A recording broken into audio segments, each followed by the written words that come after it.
the algorithm shapes our behavior, whether that's like the configuration of our faces and beauty standards or the way we speak, to go back to blessed and emoji pilled. But on the other hand, we also have the creation of chatbots and like AI sex dolls, AI companions, all these things that like insert meme with the shoggoth and the smiley face, like are becoming more quote unquote human like, or at least getting very good at mimicking what we want to see from them. So you could say the dolls are getting more human and we're becoming more like the dolls.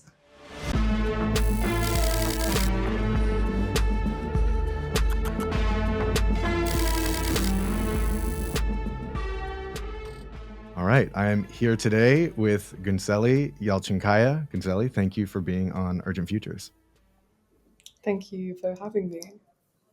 I'm excited to get into all of the zany stuff that you write and think about. Maybe to get started, I'd love to invite you to share your background and explain what an internet folklorist is. Yeah, I mean, I guess like the kind of top line is writer, researcher. I'm also an editor at Dazed Magazine, but primarily my research focuses on online sub and like microcultures, usually diving into the weirder side of things, which I guess brings me onto the folklore element. So internet folklore is just kind of my fun way of, I guess, like when you look at what folklore means in its kind of old sense, in its like ancient sense, the more kind of archetypal like things that appear throughout stories passed through word of mouth. And I feel like that's really something that can be applied to the way that we communicate with each other online. And so that naturally has big overlaps with my work as well. How do you think about like the fact that, you know, social media and online communities, there's this aspect of both transience and ephemerality, but also permanence? Like, I think that was true, of course, when we were handing things down like word of mouth style, but it seems different. I don't know. How are you thinking about that? In like different, like compared to what? Compared to, let's rewind 1,000 years ago or rewind 3,000 years ago, like what folklore meant and how folklore was disseminated. Now it's like, if I want to go learn about some new micro community and I have the wherewithal and connections to know, you know, what subreddit or where on Twitter or whatever to go find it, I can start to kind of like learn about it. Which again, I think there were aspects of that when we think about rewinding the clock folklore wise.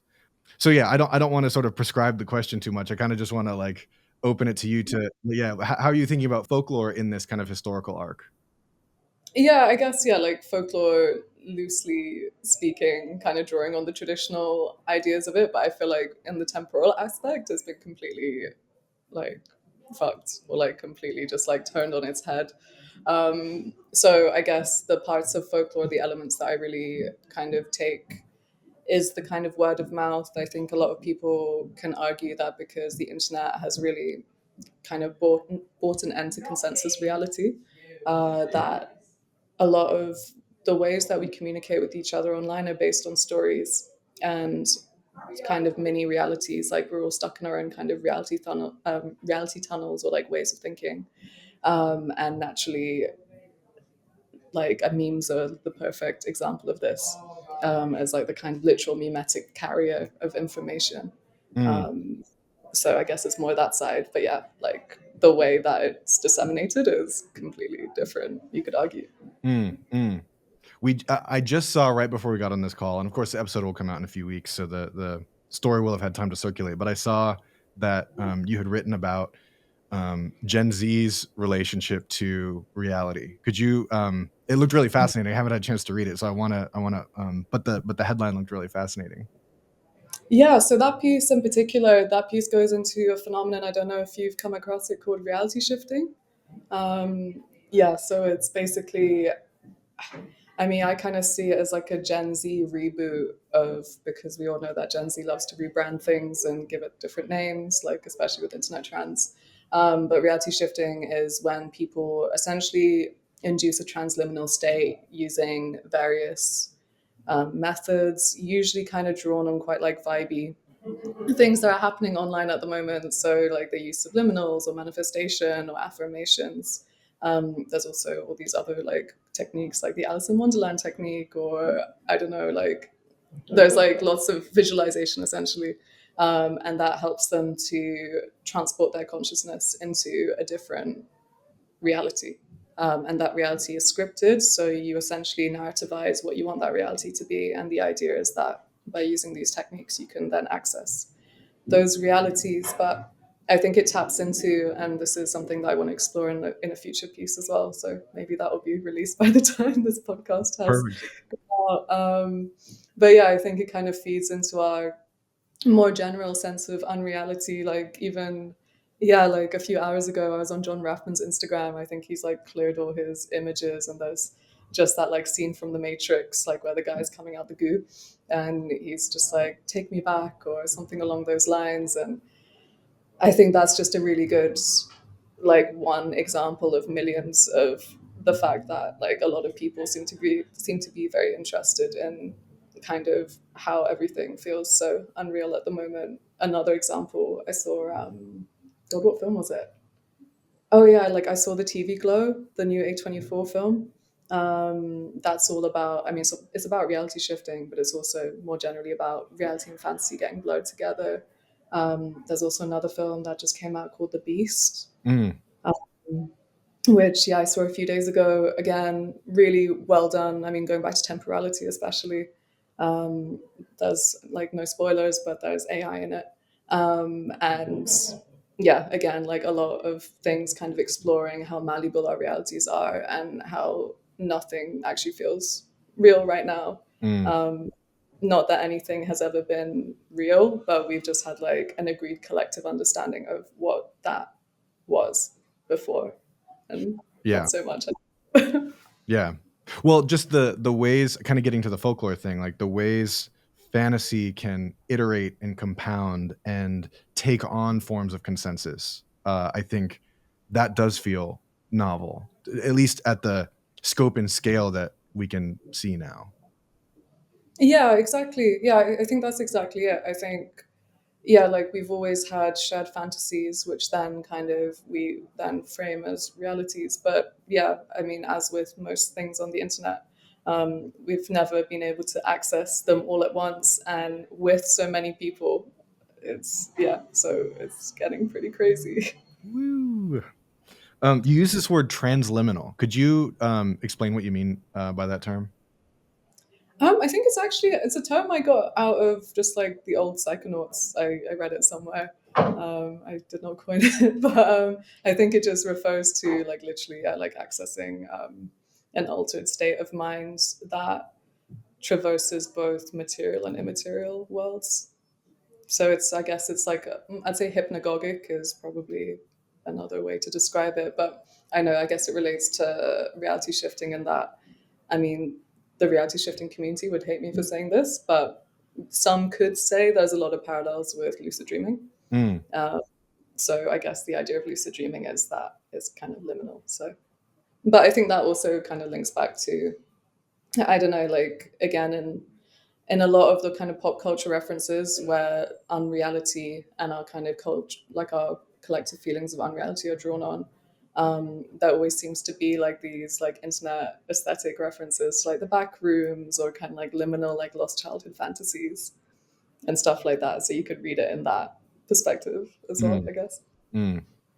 Would you say, like when you reference the reality shifting community, would you say that though there's all these different micro communities that collectively folks who are engaging in reality shifting view themselves as, compatriots in that? Yeah, this is actually quite funny because I feel like, okay, I mean, the piece I wrote is mostly based on the TikTok reality shifting community. If you go onto Reddit, though, or more dedicated, kind of specialized forums, they hate the TikTok community, is like what I found in my research. And they think that the TikTok people are just doing it for clout or like to create, oh, they just want to go to Harry Potter. Like, I guess maybe there's a bit of an age gap as well. Like maybe the like Reddit reality shifters tend to be a bit, I say older, like just older than teenage, um, like on the non-teenage side of things. Whereas I guess TikTok because of its audience as well. It's probably getting gassed over, yeah, like the more kind of baited like pop culture franchise side of things. But yeah, I feel like people who do the practice of reality shifting necessarily, what I found, they refer to themselves as shifters. Mm, mm. Can you, just for folks who this is brand new to them, could you give a few examples of like maybe let's jump off from some of the TikTok reality shifters that you've just written about? Okay, so um, okay, so you could argue that reality shifting really took off on TikTok in 2019, essentially because loads of teenagers clocked that they could transport themselves to Harry Potter, and in like the scripting process, which I mentioned earlier as well. A part of it is that you script your DR, which translates to desired reality, and you're trying to, and within that, you also put down your SO, your significant other. And so people are getting gassed about like, oh, I'm gonna go to Hogwarts, and like Draco Malfoy is like my SO. And so like there's stuff like that. I've seen like Attack on Titan. I mean like literally like Marvel, like all the bait stuff, but like I mean the Attack on Titan stuff or like anything anime I find interesting because I think it says a lot about our online relationship to like two dimensionality. And I think that like goes back to a lot of other stuff that we will probably touch on later as well.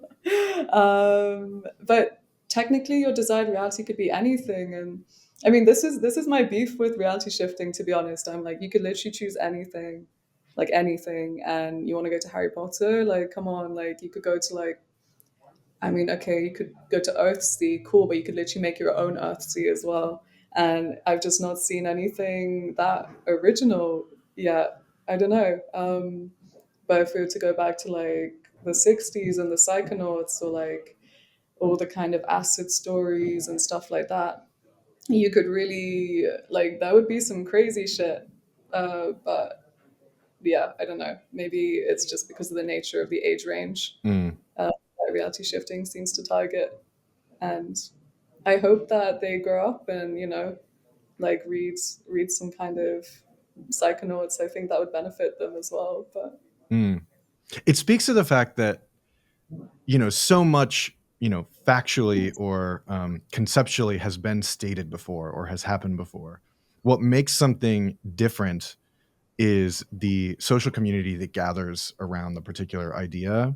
And so, yeah, like there's a kind of like Ouroboros quality to like at some point you've just circled back to just the act of like making fiction, which writing fiction is, or sort of composing fiction even before writing was a thing, is an ancient uh, human activity, and yet it's iterating differently because a group of people are gathering around it and determining a set of like norms for what it means to them.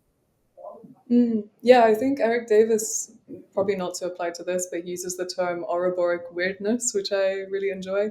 But yeah, no, exactly what you're saying. I think myth making is the first technology. Like, I mean, also to go back to Ursula Le Guin, like carry back theory of fiction, it's all related in that. Yeah, that's Absolutely. fun. I just saw the meme also of Ursula Le Guin's writing schedule. I don't know if you saw that, but definitely Oh, I recommend. thought it was. Yeah, it looks good. Yeah, yeah. She just clearly had a good and she had a good life, and was clearly not a grind culture person before that was a thing. You referenced being interested in the anime side of the equation and like what that says about our relationship to 2D. I'd love to just invite you to talk about that now. Yeah, of course. So I first encountered that side of things, and I'll get into it, when I began research on cuteness, and the way that cuteness is disseminating not only across culture, but how it's become the primary, like, kind of language, I guess, for our internet age. And in this kind of journey, I was speaking to the two writers of the book on urbanomic cute accelerationism, Amy Island and Maya Chronic. And there's a section in the book where they talk about, yeah, this kind of relationship to the 2D.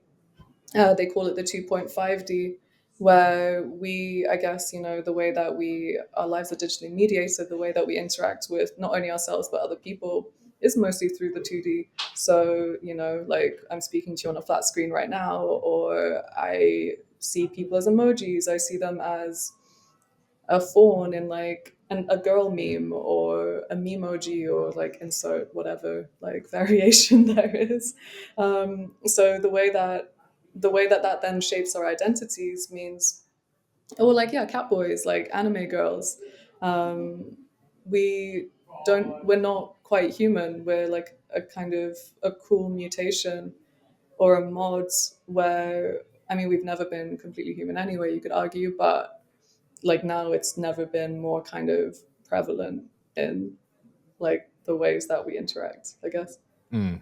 Yeah, it's like we've never been modern. We've never really been human. Yeah, Um, period. cryptids. Cryptids are a big subject for you. They iterate across your scholarship, across performance work. What is a cryptid? Cryptid, sorry, I'm also conscious that I'm wearing a Stonehenge t-shirt speaking about all of this. And I feel so cringe. I should have dressed really conservatively. Okay, so a cryptid is, on paper, a creature that may or may not exist. Um, like, I guess, a creature that essentially hasn't been proven to exist by the Western scientific empirical framework. So you could say that, I mean, some of the most famous cryptids are Bigfoots, like the Jersey Devil, Loch Ness Monster. What else is there? Oh, like the Loveland Frogman is a personal favorite. But you could also argue that there's plenty of cryptids walking among us in terms of like not all the ecosystem, not all of like the world's like forests have been mapped, and like there's some crazy figure, and I'm going to misquote it now, but it's only like 20 something percent of the oceans have been mapped. So basically, any creature, animal, organism that hasn't been discovered by humans is technically a cryptid. But an expansion of that, you could say like there's loads of AI cryptids as well. I mean, that there is like Loeb being like the kind of main OG one. Also, Erosion Bird, Meme from the Future, Wait, the list could can. you describe what each of these is with like a sentence, just for Oh folks who yeah, kind I'm just spitting out words right now. So Loeb being this kind of, it was this image discovered by a user called Supercomposite, essentially of like a really horrifying looking woman. I think it was, some of the data set must have been from like hag imagery or like the mare from like Nightmare or something, I'm guessing. But like this face just kept on appearing in a lot of AI images, and then was like given the name Loeb. And so she was, I think she was dubbed the first cryptid of the latent space. And then along came Krungus, yeah, Krungus, that's his name, which bears an uncanny resemblance to Krampus, which is like the crypt, like not the cryptid, sorry, the creature from, is it like mid-European, like Western European folklore? In like Germany, Austria, they do the big hairy stuff. And Erosion Bird is my personal favorite, which is the big bird that appeared. Was it TikTok? I think it must have been TikTok. Just like with his like Lacan fit and just like looks really swagged, like dripped out. Um, and yeah, And so, what makes these cryptids? Like, how do we connect from something like the Loch Ness monster or Sasquatch to this era of what Kayla McDowell calls neural media? Like, how do we sort of square what that is versus just a singular hallucination or output from an image model?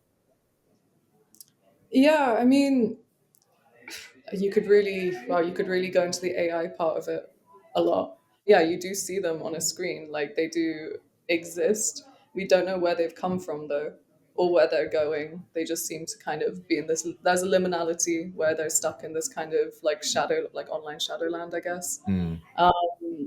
But I think the kind of like the mystery of their origin feeds into a folklore that prescribes them the same kind of crypticisms that something like Bigfoot has, in that we only know Loeb through this kind of mysterious, like weird, garbled image that seems to circulate the net, just as, we see that famous picture of Bigfoot with like the really kind of lo-fi, like pixelated thing. And these things, do they exist in the real world? We don't know, but they feel real in our imaginary.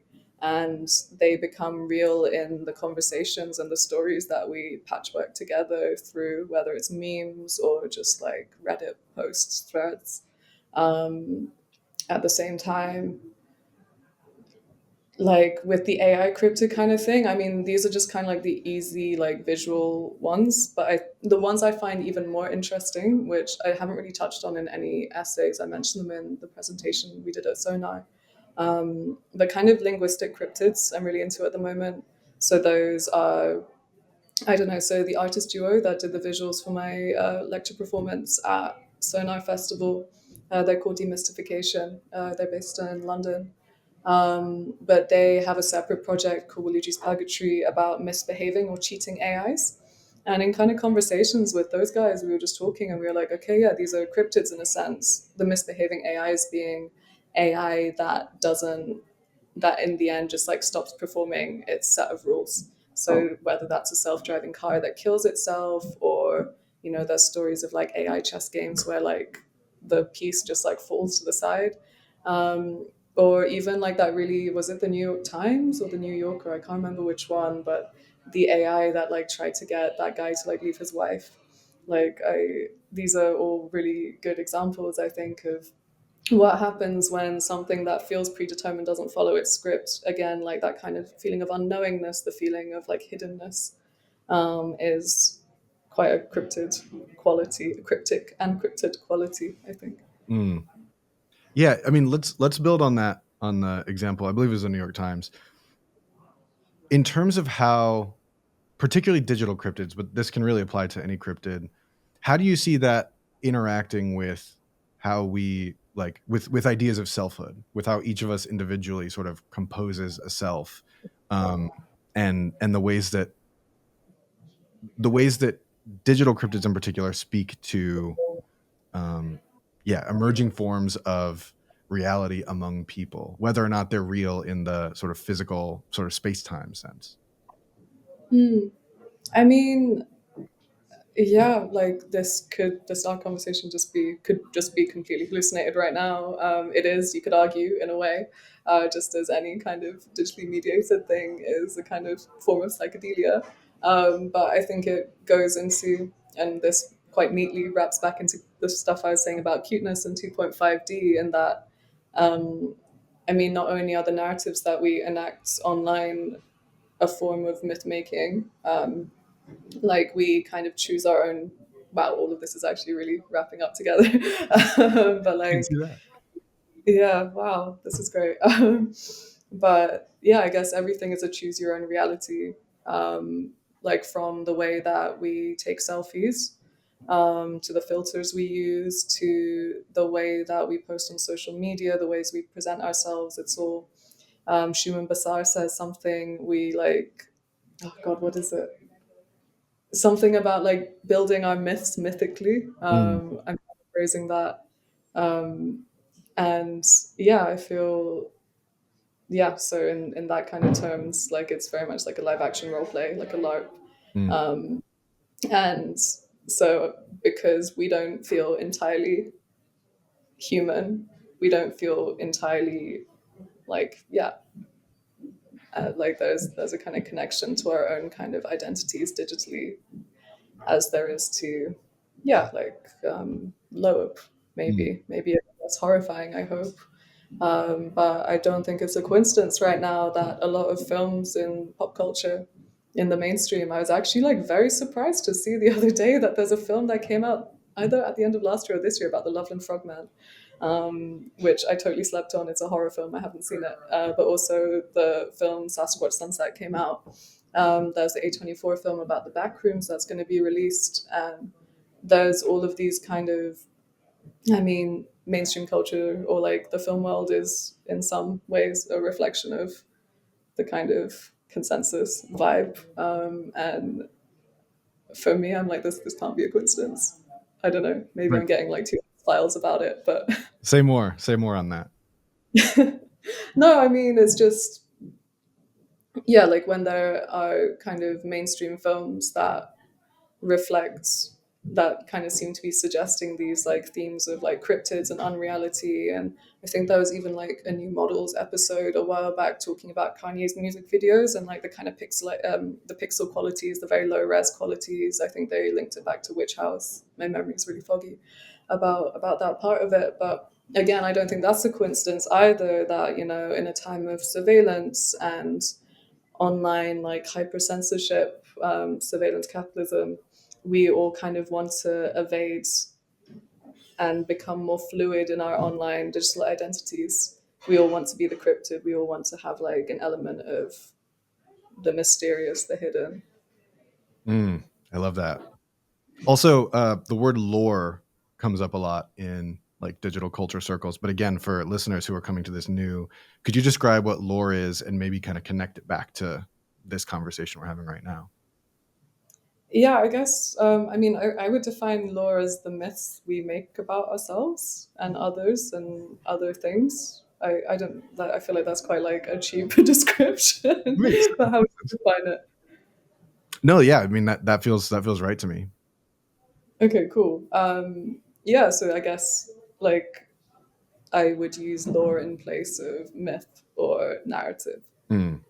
Yeah, Um, I think what I've observed is that like lore and like yeah, Schumann's idea of lore core is that like where lore used to be something that was either in game environments or referred to sort of more like ancient collective myths, it's now that word and that idea is now being transposed onto an individual. Like you individually are bringing and shaping your lore, which seems like a unique affordance of social media where you can have some expectation that somebody will be able to very easily access who you were at some given point in the past, even if they didn't know you at that time. yeah, I mean that goes back to the temporal stuff we were talking about. You know that meme as well with like, is it like a cat looking at a puddle and there's like a big like wild cat of some kind, I can't remember, tiger, lion, and it's like me versus my lore, which I feel, yeah, is that basically. Yeah. Yeah. Yeah, I mean, like again, to go back to demystification, those guys, I think they coined a term large law models instead of large language models, and I think that has a lot of application to what you're saying too. Mm. Okay, you brought up the Sonar plus D performance, and I want to, yeah, I want listeners and viewers to have a sense of what that was. So could you describe what that lecture performance was? Yeah, that was very surprising to see in Sonar. It was is the first thing. But yeah, we basically had, well, I had the opportunity to present my research on cryptids, and just to maybe backpedal a bit and give a quick like highlight reel. So the obsession with cryptids started because an artist, Joey Holder, amazing artist, reached out to me because she was working on an exhibition called Cryptids about deep sea plankton, and that was about like just over a year ago. And I we worked together on two kind of different projects. One of them, she asked me to create a work of fiction to go alongside one of her videos. I created this whole like myth narrative about a kind of speculative future about a deep sea cryptid called Metis.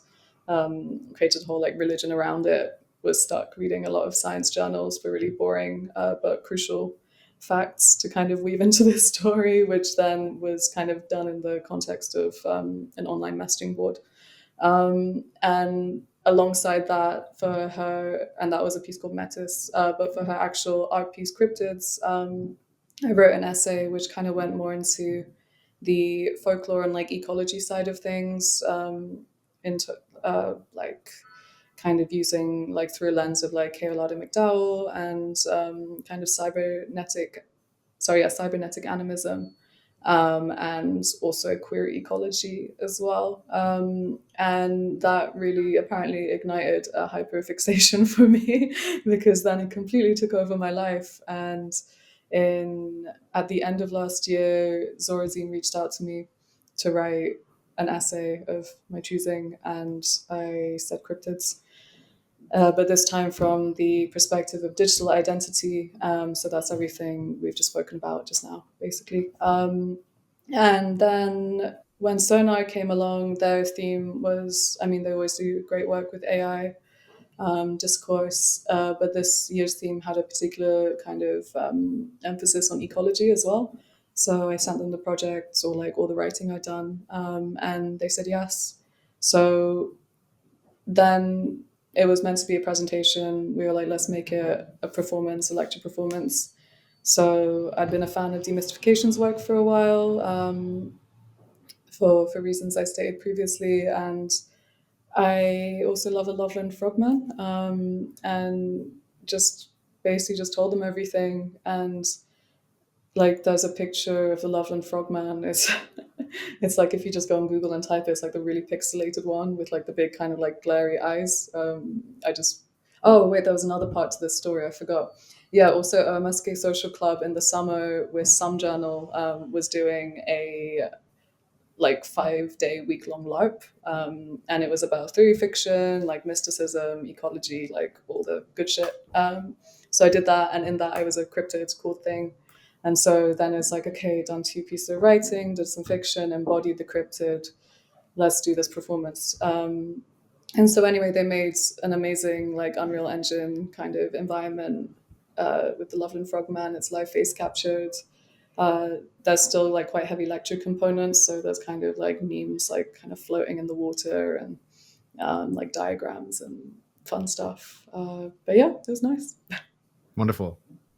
Yeah, I'm also one trend that I'm observing is that more people are gravitating to lecture performances, like playing with the affordances of both of those things and um, leaving it up to the audience to determine what to take from that rather than trying to like prescribe it too tightly. How are you thinking about that collage? Like, because of course you could have just done a lecture and communicated what you need to communicate, but you're also then bringing in this element of performance, and you have an arts practice as well. So yeah, how are you thinking about collaging those elements together, and why that was the correct way to communicate these ideas?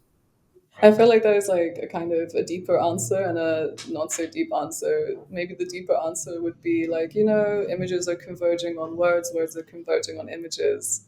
It makes sense to kind of create a more like multidisciplinary thing. Like, just as we've seen this happen with live performance too, music performances, online stuff. But I feel like the not so deep answer would be, I think people are just bored of lectures.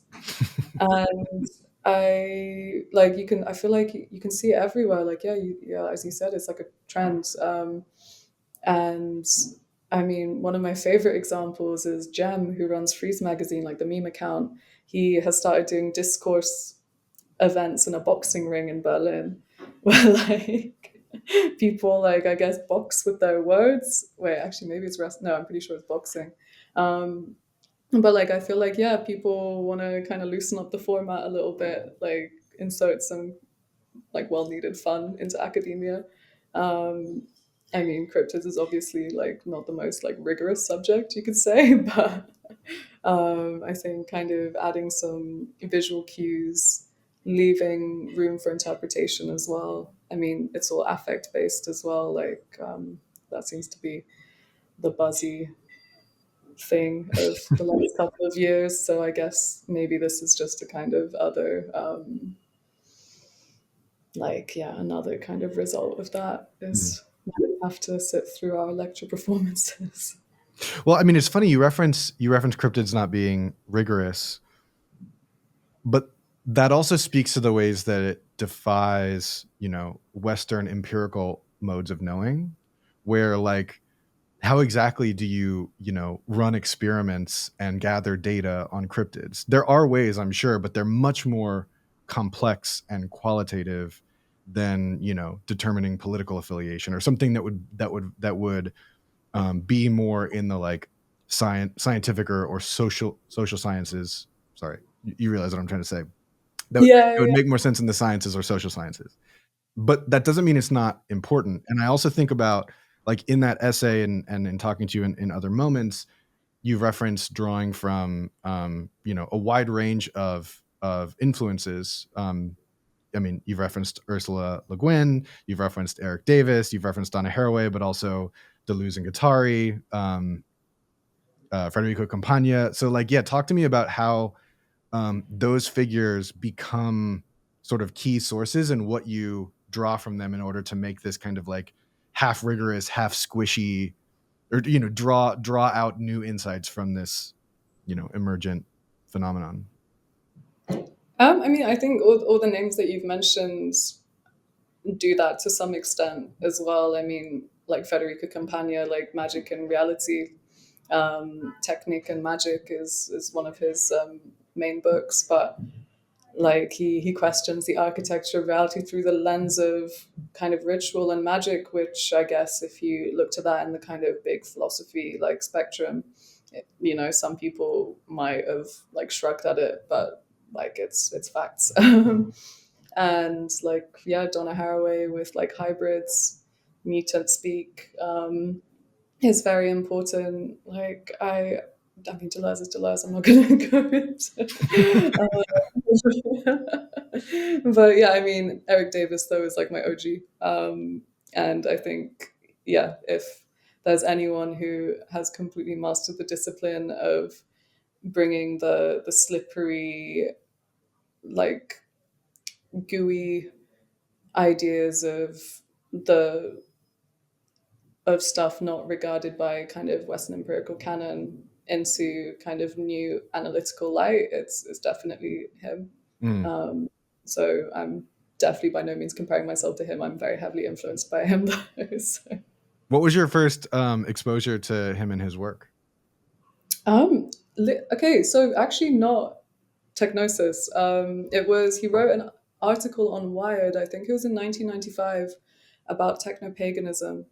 And weirdly, I wrote this thing for Resident Advisor in 2021. It was whenever the pandemic opened up.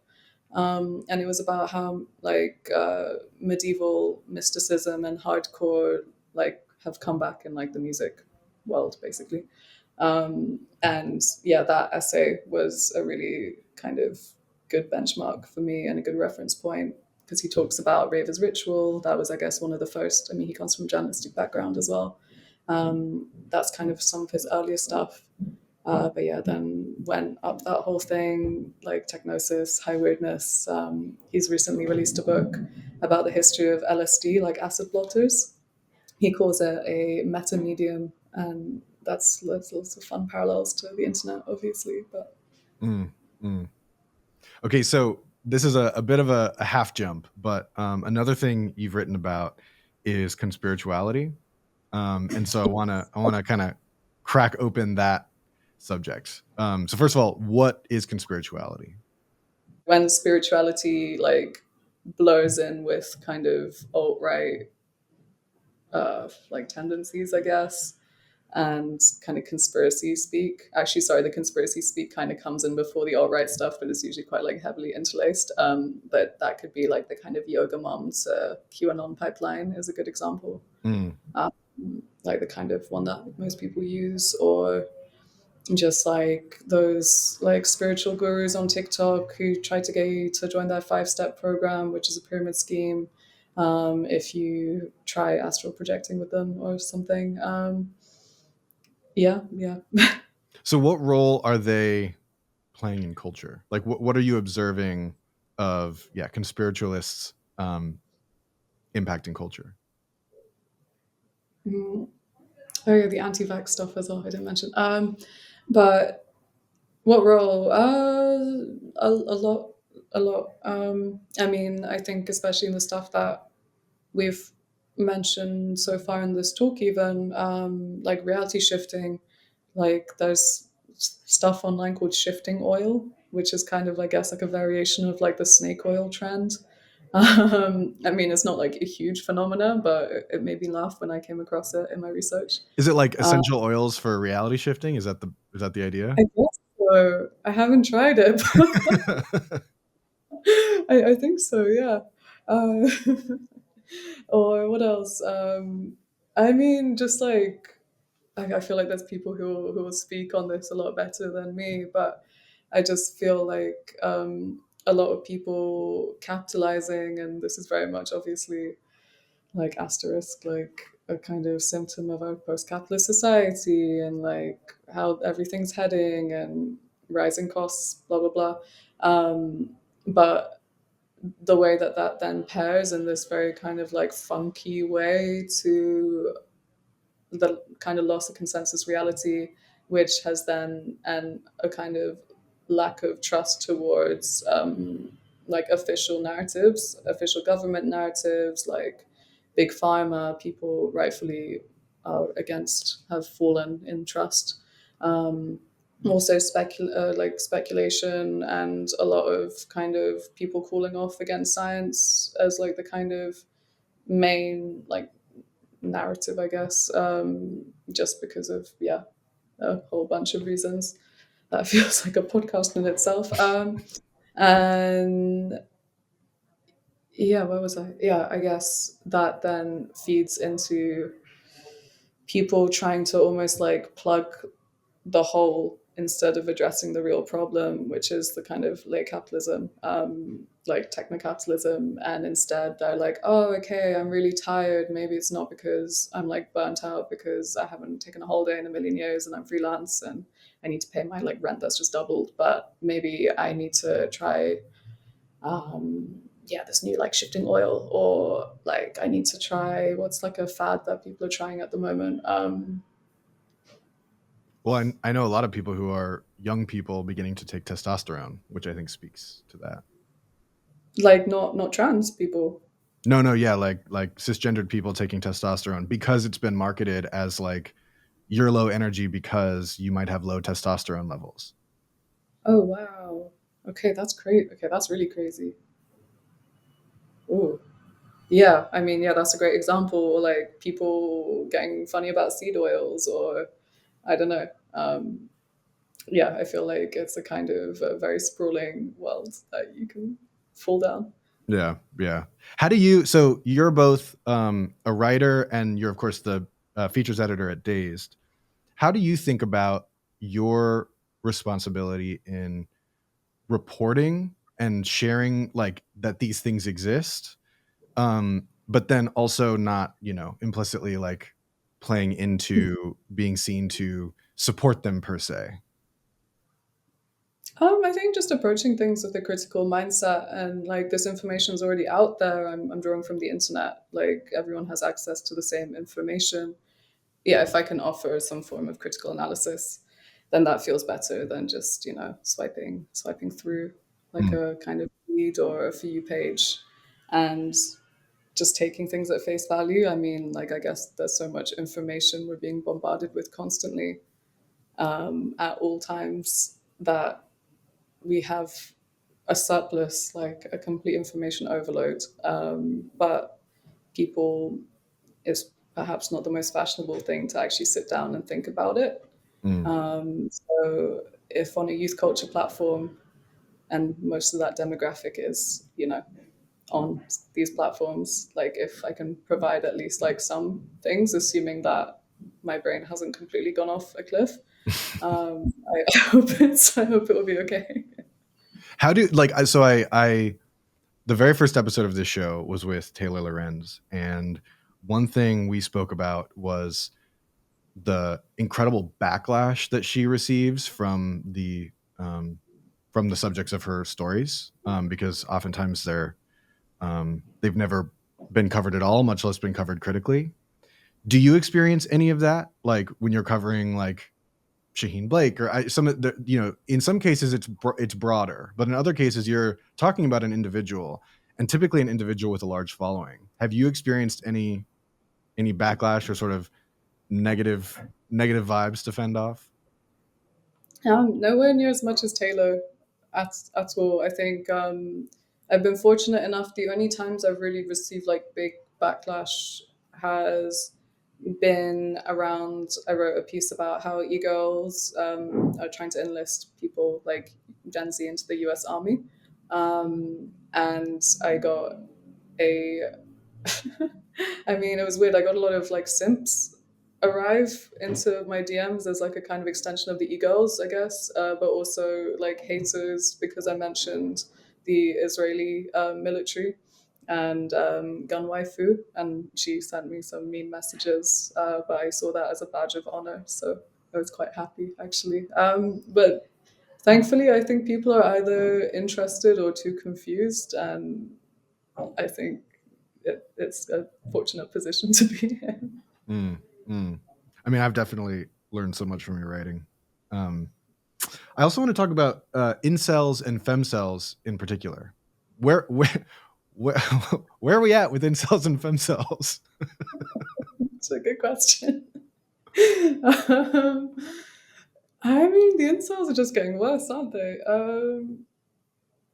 Yeah, I mean, femcells are just doing their own thing. I don't really see.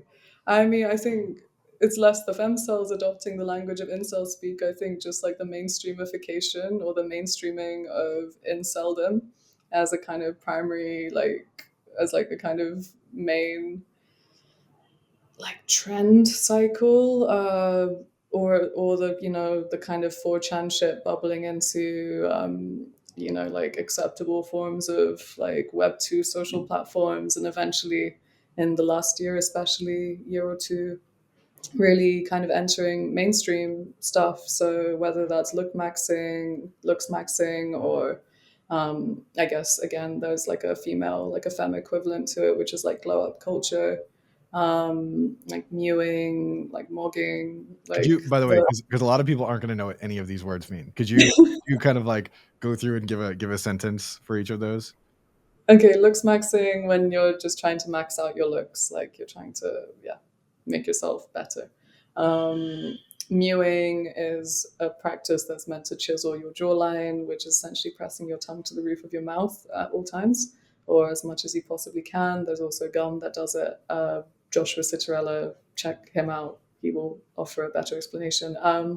Mogging, like if you're mogging someone in a room, you're looking better than them, like you like, oh, that guy's like mogging all the other guys in the room or whatever. um yeah, I mean, there's a lot of like, this wouldn't be the first time that incel language has crept up into like the mainstream. It's been happening for as long as the internet has been a thing, but I think this is the first time so much stuff has kind of, whether it's the kind of the looks maxing trends, or there was like a filter on TikTok that I think got removed like eventually. Um, yeah, I think that paired with kind of like a lot of like incel language coming in. I mean, the fact that you have like legacy media writing about this stuff, I think is quite like a big indication that like, wow, okay, incels have really hit the big time. What do you make of that? Like, why is the language sticky enough to not only catch on, but actually catch on so well that it becomes decontextualized and most people encounter the language without even realizing where it came from? I think just because I feel like one explanation for that is just like all this stuff comes from really early internet, so it's kind of been around for the longest amount of time. Like a lot of incel speak is part of the internet canon, whether, or like the fabric of kind of online culture, whether we like it or not. And so, incels are people who have always been digital natives, so they're less likely to be late adopters. And so, just as anything that's existed for a long time on the internet, it naturally kind of creeps its way up to the surface, I Mm. think is one explanation. But also, just, yeah, like the way that kind of platforms like TikTok operate, I think really encourages language to multiply. Like we see this with like all kinds of very absurd, strange stuff happen. So Mm. You brought up what is it? Linguistic cryptids earlier in the talk. Would you say that there's any of that happening, or is that, am I sort of misidentified? Is that like a category error? I've never thought about it like that. I guess, like in a way, loosely speaking, probably.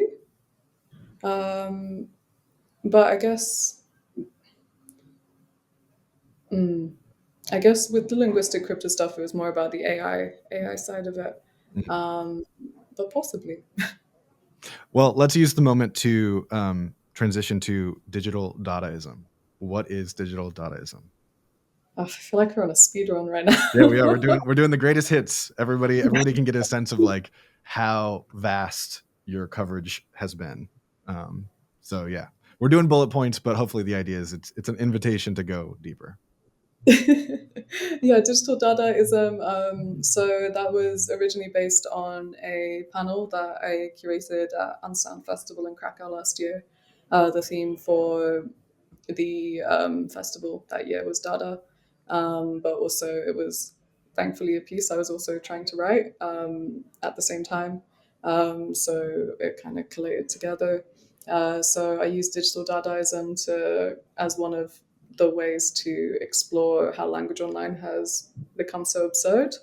And even since that article got published, I'm pretty sure it was in October of last year. Like even now, so much has changed.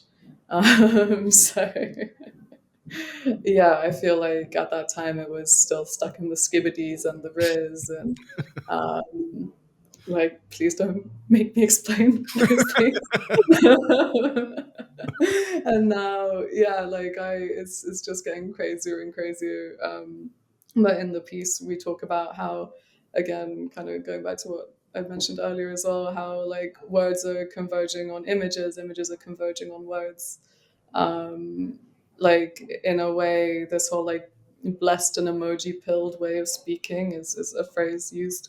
um it almost feels like going back to like the Tower of Babylon, or like there feels like something quite like primordial in this kind of return to a kind of ritual old language. I think I like mentioned like the Lasso caves as well at some point, but it just yeah, it's why we're also brain rotted in our language online essentially.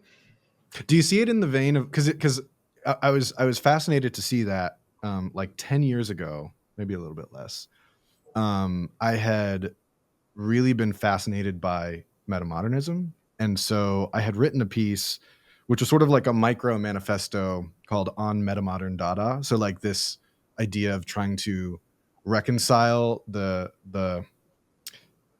sort of core nonsense of Dada and basically say the nonsense still exists, but it's strung together in a way that exists. So I think I saw a lot of like kinship in your idea of digital Dadaism. Do you think that with that language that it's operating in almost like an incantatory way? Like when people are saying blessed or when people are, yeah, I mean, I definitely won't make you describe skibbity. But even that has a quality, has a sort of recurring, like it's got this nonsensical narrative build that's going and going and going and going.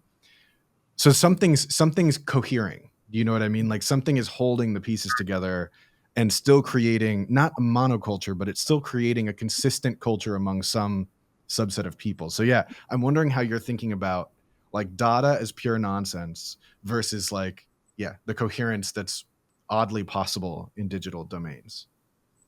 Yeah, I mean, like I guess to return back to the essay as well, like I speak to Schumann in it, and he makes it like it's he's talking about internet slang and how a lot of this language is in its own way like a form of like internet slang.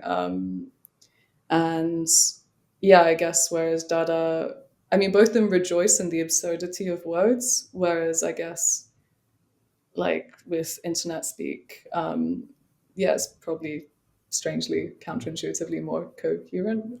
So Mm. The last trope on the speed run I wanna bring us actually back to is like cuteness in dolls because I feel like we've like glanced on that subject throughout the conversation, but I want to kind of open it up again. yeah, so cuteness, I feel like cuteness is it's funny, like I wrote like an article literally a few years ago, like right after the pandemic, about cuteness more on like an aesthetic level though. So that was just observing a lot of kind of Harajuku influences bleeding into kind of fashion and music and internet music especially. internet native music. But then I guess this kind of run of cuteness is more on like a kind of on like a deeper like accelerationist kind of basis, looking at the way that cuteness has completely reconfigured how we see everything through the lens of cuteness. Um, and dolls as a kind of extension of that. Also, like shout out to Alex Keacho, a theorist. She wrote an essay about the girl on Wired, which kind of has a big overlap with all of this as well. Um, but yeah, dolls again as like a kind of extension of this, like extension of the way that we see ourselves, yeah, through the 2.5D, or like through this kind of human, not so human kind of lens. I don't know, like again, dolls are all over pop culture right now. It's actually, I was really happy because I got obsessed with dolls because of the, God, what are they called? The Blythe dolls. Mm. Those like Japanese dolls that started appearing in memes everywhere, like last year. And then, yeah, then Margella did the show with the dolls. And I was like, yes, okay, thank you. Like, I'm not crazy. Um, and then right after that, actually then like more and more kind of quite like doll like imagery, to go back to the beast, there's like doll makers in the beast as well. And all of this kind of links to AI and the way that we are almost kind of dolls in this kind of internet online kind of system, like framework. Like I feel like the, I mean, inside, like in the essay about dolls specifically, it looks at kind of like how we play up to the algorithm. Um, so that's kind of one side of the spectrum, like how like the algorithm shapes our behavior, whether that's like the configuration of our faces and beauty standards, or the way we speak, to go back to blessed and emoji pilled. But on the other hand, we also have the creation of chatbots and like AI sex dolls, AI companions, all these things that like insert meme with the shoggoth and the smiley face, like are becoming more quote unquote human like, or at least getting very good at mimicking what we want to see from them. Mm. So you could say the dolls are getting more human and we're becoming more like the dolls.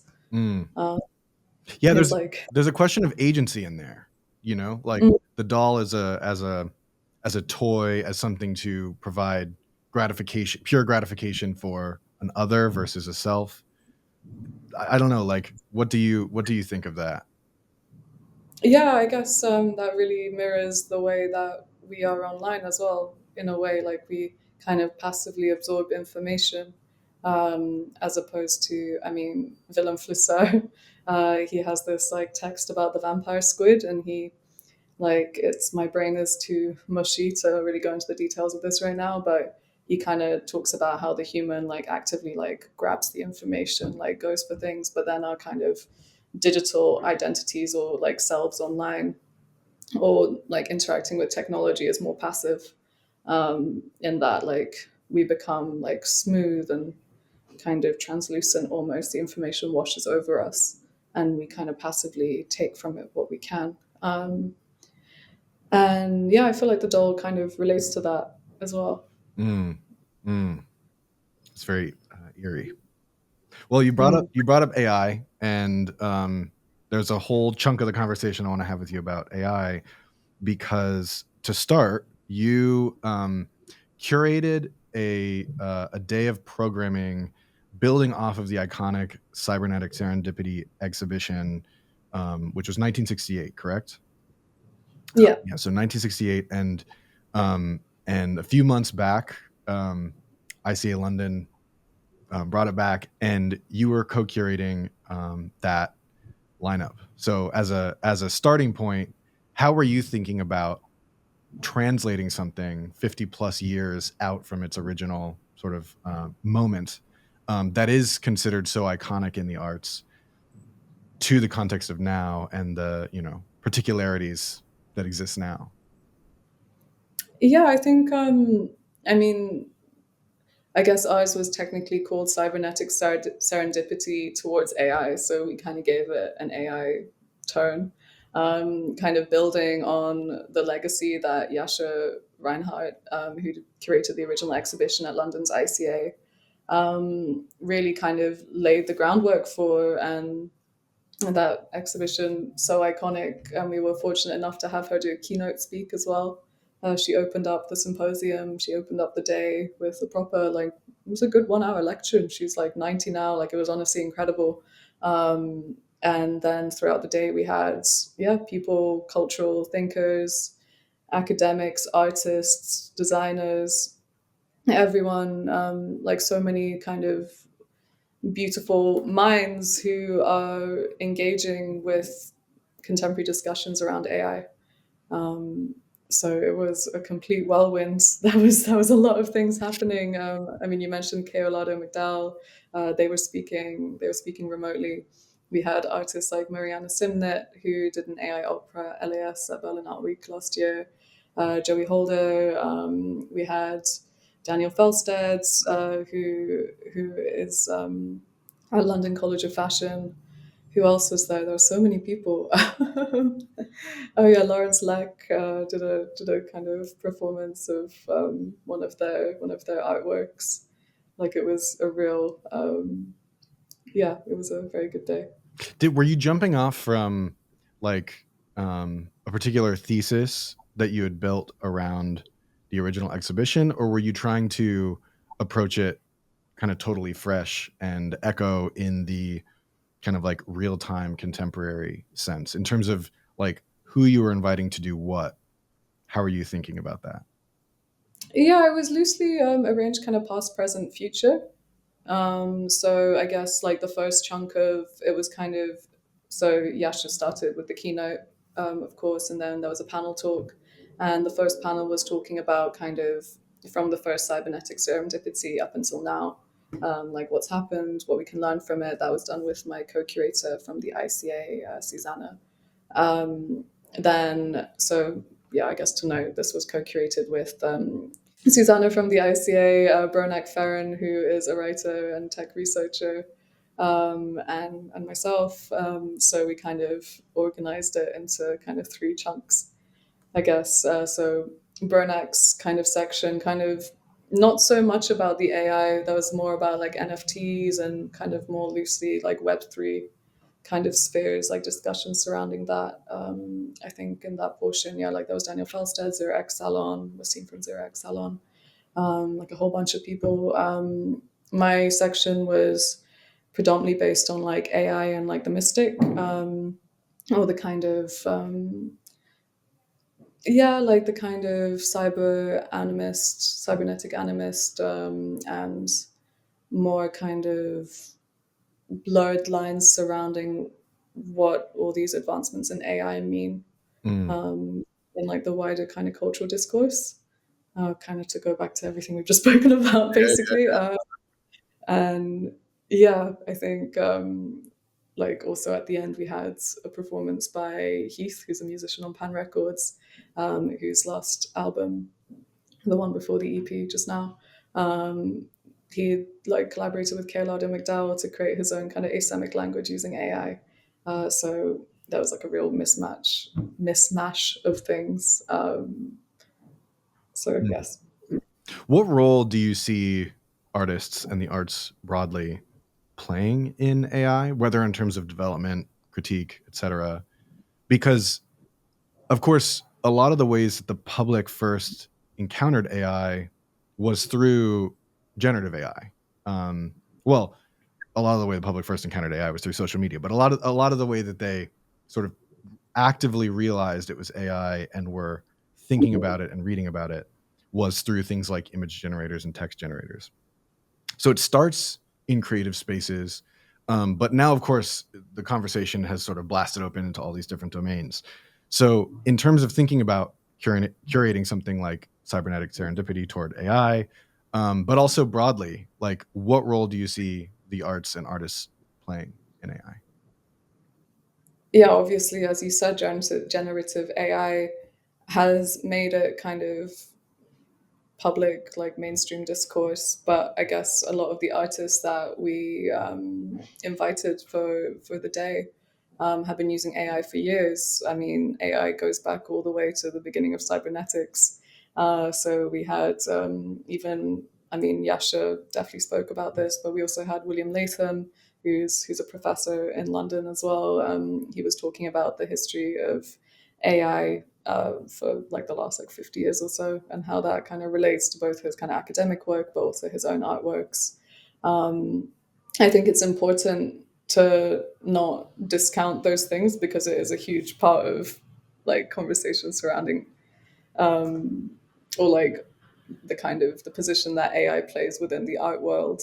But I think it would, and maybe there is a bit of kind of consensus sometimes around people who have been using AI for a long time. They're like, oh, generative AI, like it's like cheap or something. Like maybe I'm speculating, but but from an accessibility standpoint, I think, you know, that is the way that, like, whether people like it or not, like whether we like it or not, like generative AI is the kind of first step that a lot of people kind of take when using this technology. And so I think it could also be a great gateway to explore deeper themes pertaining to, yeah, a lot of what we've spoken about, but like, yeah, like agency, um, like authorship, like the whole gamut. Finding cryptids, surfacing the cryptids. Yeah, exactly. Excavating them from some deep shadowland. Do you have a hot take? I mean, AI is a very buzzy and contentious subject. Do you find that you have a hot take or a contrarian position on the subject? Um, so I'm kind of conflicted at the moment because I know how bad, especially generative AI is, and I'm talking more in a big tech or sorry, big data bracket here, but so bad for the environment. But personally, if we were to take the big data side of it out of the equation, I'm very pro AI. Mm. Like I think, especially if we're talking in terms of small data, um, then I think it, I mean, very much in the school of Keilade McDowell. Um, I think it has brilliant opportunities and suggestions to let us really step outside of the human, step outside of our kind of very limited worldview, and to see ourselves from the outside looking in. And I think that will really help, or at least kind of encourage, like a compassion towards non-human intelligence, whereas that's like the environment or like, I mean, same with AI as well, yeah, because you're interacting with the non-human, and therefore hopefully you would hope that that would then, you know, even if you're listening to a piece of music with AI. I was speaking to someone the other day, and they were quite anti, um, and we were talking about like One Tricks Point Never's album, which uses some AI in it as well. And I think, especially, okay, there's so much like headline generating stuff about AI in music. It's really like the hot topic. I find in terms of these conversations, a lot of it, like, I mean, rightfully so, speaking about like who owns what and like lots of legislation. But if we're to take it just to the, if we're to pinpoint just towards the music itself, like, isn't it beautiful that, I don't know, listening to One Tricks Point Never, and music is the most accessible, most universal language, they say. Isn't it beautiful? Then you can really step outside of yourself and have a connection that is not kind of so restrained by the kind of predetermined, or like our own kind of our own presets, I guess. I don't know. Totally, totally. I mean, one of the things I observe is that a lot of the critiques kind of put on AI are actually critiques of late capitalism and the social structures that have and cultural structures that have emerged atop that. Like take the compensation question. Like the idea that people would be able to make really, you know, plausible or decent imagery, music, film, etc., any form of creative content.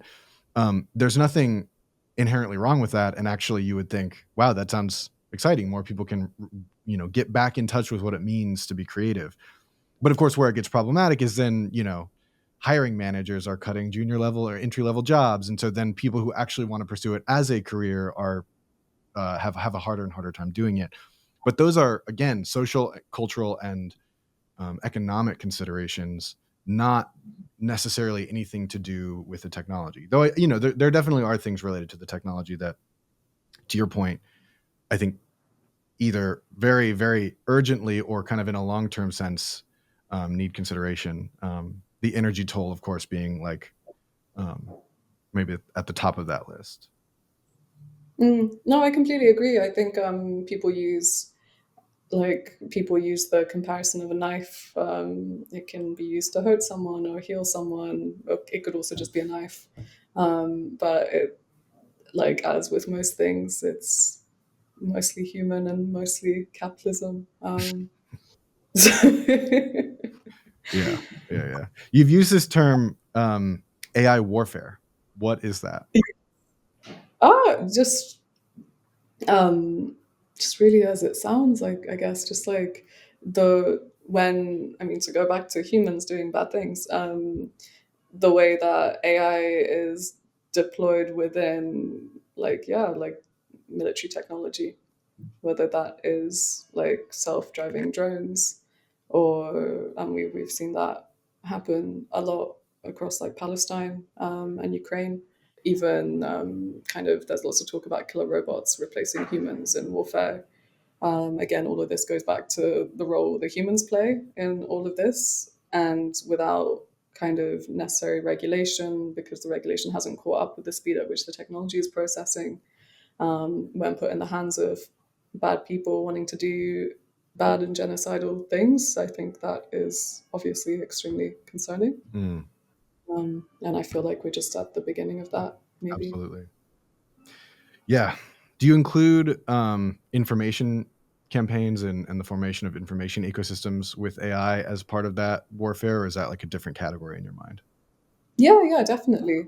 It's a different type of warfare. It's less like in your face, like obvious stuff. But I mean, the fact that AI is already being rolled out across social media to kind of sway people's political opinions, even the way that AI is used in algorithms to like it won't be long until we're not just in like a certain filter bubble, but like we'll have like AI just giving us our one-on-one personal recommendations fed to us through big data, big tech, to kind of sway public opinion on a very kind of personal level.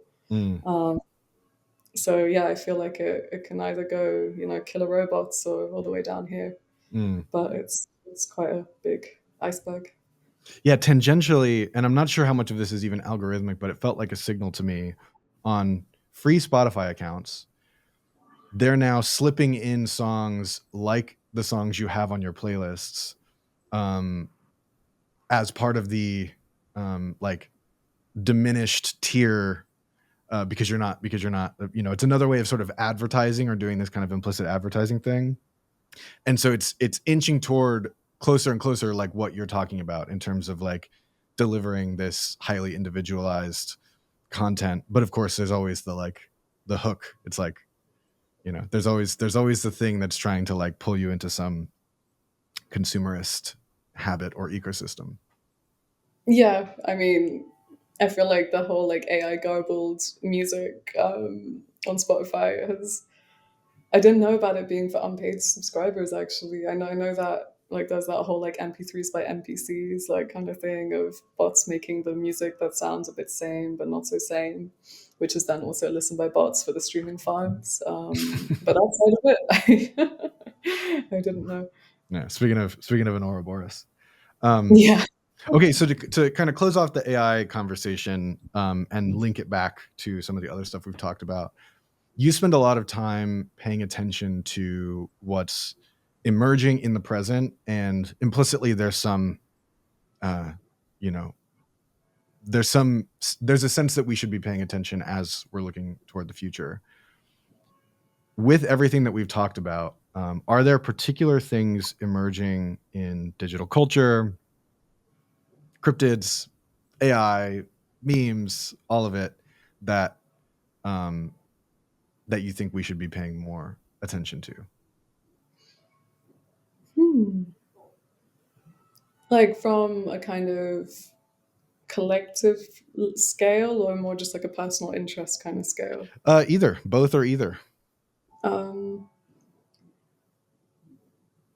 I mean, people should definitely be keeping track of what's happening with, yeah, with the way that information is being horribly twisted by AI and the people controlling said platforms, for sure. But on a personal interest level, I definitely think puppets are coming in. I Puppets? won't, yeah, puppets. I won't go into too much detail because I've yet to string out everything in my brain. Um, but yeah, I think puppets will be a thing All right.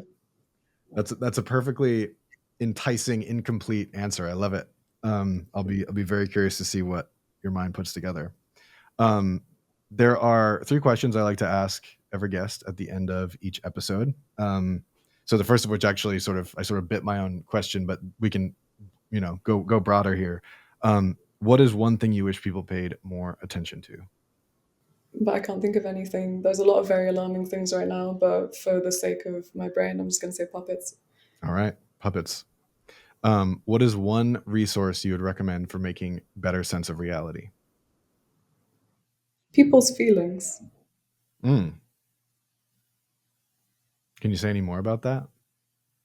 Yeah, I guess in all of this talk about AI and or like any kind of emerging tech acceleration, the human seems to play a smaller and smaller role, or at least the considerations towards real connection, which is related to emotions or things happening in the real world, how it kind of impacts our behavior, mostly for the worse. It really promotes a kind of heightened sense of individualism, a staunch individualism, and a kind of selfishness and greed. So I think if people, took a step back and thought about people's emotions, it would make our reality a lot nicer. Mm. I love that. Lastly, what's one moment when your sense of reality was disrupted?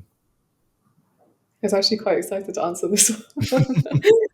So I saw a meteor the other day, and it was the one that was in the New York Times. It was in Portugal, and it was huge. It turned the whole sky green and blue, and like this giant thing just like flew out of nowhere, and it was so unexpected, obviously, and it just felt like a complete Lovecraftian otherly like thing that literally like skewered the perception of reality like completely.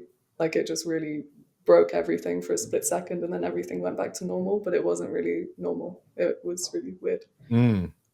I remember I saw the totality of the eclipse in, I think it was 2017. It was either 2017 or 2018. And it happened in the middle of the day and had a very similar sensation as you and I'm sure this will be resonant for a lot of people who saw the totality of this go around.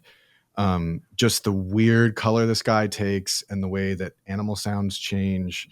And it really makes sense to you why people, pre-scientific people thought that was supernatural, because it's so vastly different than anything you've ever experienced.